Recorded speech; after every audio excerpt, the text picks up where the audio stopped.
The first thing I noticed was that my front door was unlocked. Not cracked open, not damaged, unlocked. And that didn't make any sense because I hadn't been inside that house in 3 days.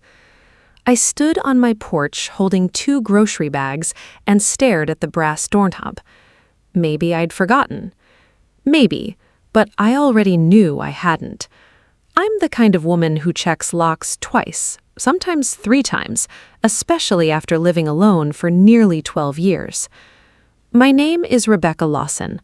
I'm 48 years old. I live in a quiet neighborhood outside Columbus, Ohio. And until that Thursday afternoon, I thought the worst betrayal of my life had happened years earlier when my husband walked out. Turns out, I was wrong, because the person who nearly destroyed everything wasn't an ex-husband. It was my own daughter. Now, before you judge her, let me tell you how we got there. 3 days earlier, I had driven to Lexington, Kentucky to help my aunt recover from knee replacement surgery. Nothing dramatic, just family helping family. My daughter, Ashley, was supposed to stop by my house once a day to feed my golden retriever, Murphy. She had a key. That wasn't unusual. She'd had one since college. At the time, Ashley was 27, married, 2 kids, always struggling financially, always one emergency away from disaster. Or at least that's what she wanted everyone to believe. I pushed the door open. Murphy came running, tail wagging, happy as could be. But something felt off. The living room looked normal. The kitchen looked normal. Then I walked into my bedroom. My stomach dropped. The closet door was open. The small fireproof safe on the top shelf was gone. Not opened. Gone. Just gone. For a second, I couldn't move. The safe contained family jewelry, important documents, and, most importantly, $185,000, money my father left me when he passed away, money I had never told Ashley about. Or so I thought. I sat down on the edge of the bed. My hands were shaking. And then my phone buzzed. It was Ashley. "Hey, Mom, you home yet?" Reading that text felt like hearing a rattlesnake before you see it. Something wasn't right. I typed back, "Just got home." 3 dots appeared instantly, then disappeared, then appeared again. Finally, she wrote, "Great, need to talk to you about something." I stared at that message because suddenly I knew. Not how, not why, but who. And deep down, that realization hurt more than the missing money. Because if I was right, the little girl whose scraped knees I'd bandaged, the teenager I'd defended, the woman whose rent I quietly paid 3 separate times, had just robbed me. And I wasn't ready for what came next. I didn't call the police. Not right away. That's probably what most people would have done. But when the person you're suspicious of is your own child, your brain starts bargaining with reality. Maybe there's another explanation. Maybe I'm wrong. Maybe somebody else took it. I sat in my kitchen for almost 20 minutes staring at Ashley's text message. Then I did something my father taught me years ago. I checked the facts before I checked my feelings. The safe had weighed nearly 40 pounds. Nobody was carrying it out by accident, and whoever took it knew exactly where it was. Only 3 people knew about that safe: me, my late father, and Ashley. My father had been gone for 6 years. That narrowed the list considerably.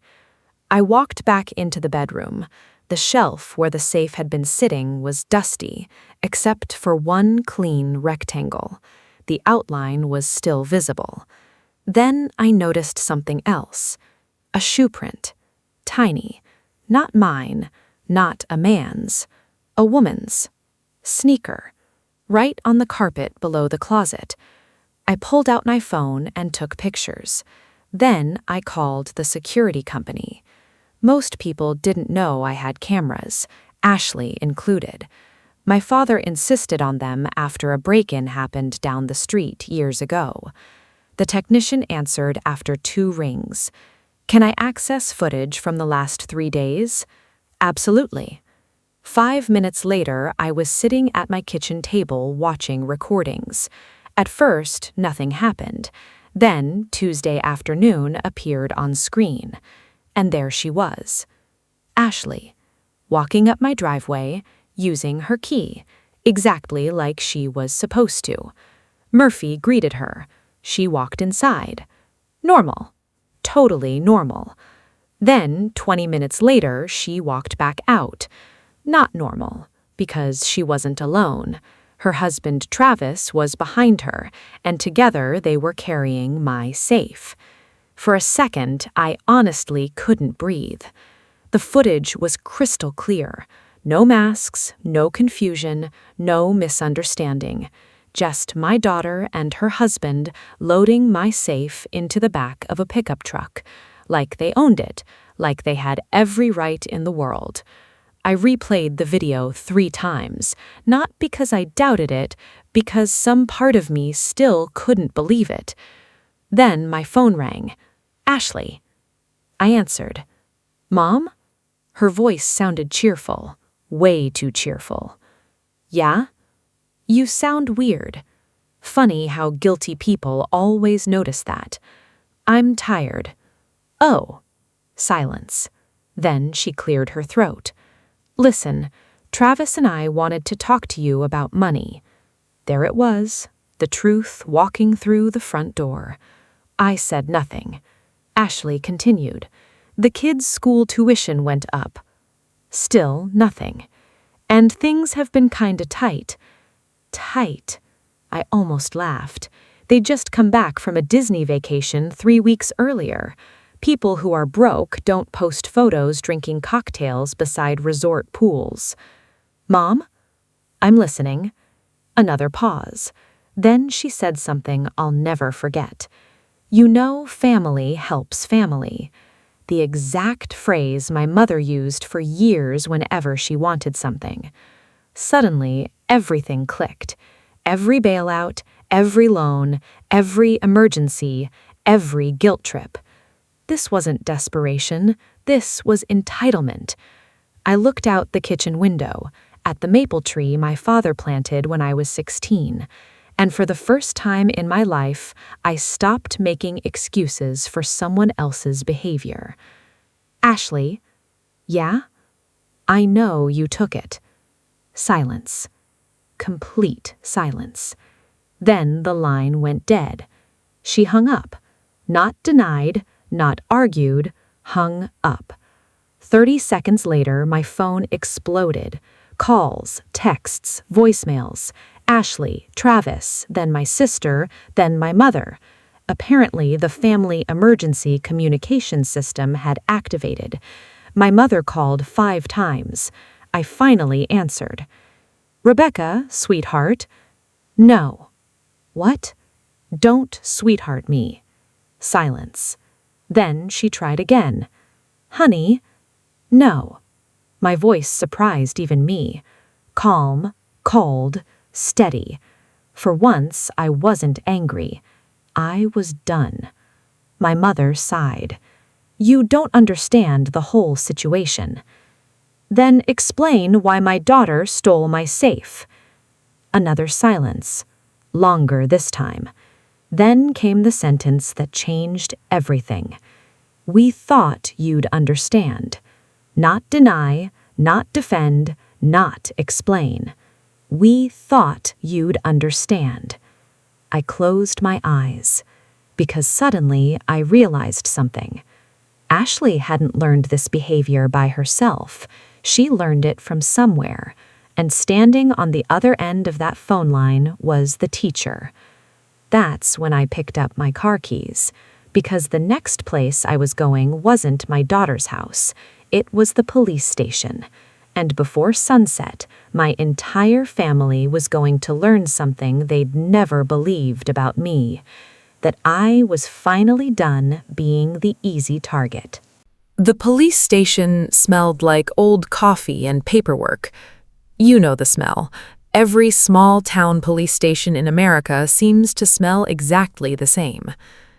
I sat across from Detective Warren and slid my phone across the desk. He watched the security footage twice, the first time without speaking, the second while taking notes. Finally, he leaned back in his chair. "That's your daughter?" "Yes."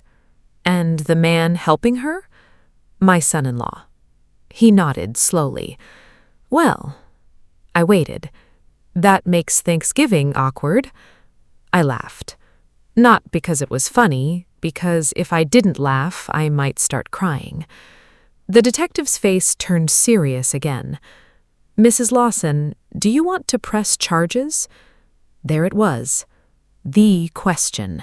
The one everyone always asks as if blood somehow changes right and wrong. I thought about Ashley learning to ride a bike. I thought about helping her with algebra homework. I thought about sitting beside her hospital bed when she broke her arm at 12. Then I thought about her carrying my safe out of my house and hanging up the phone when I confronted her.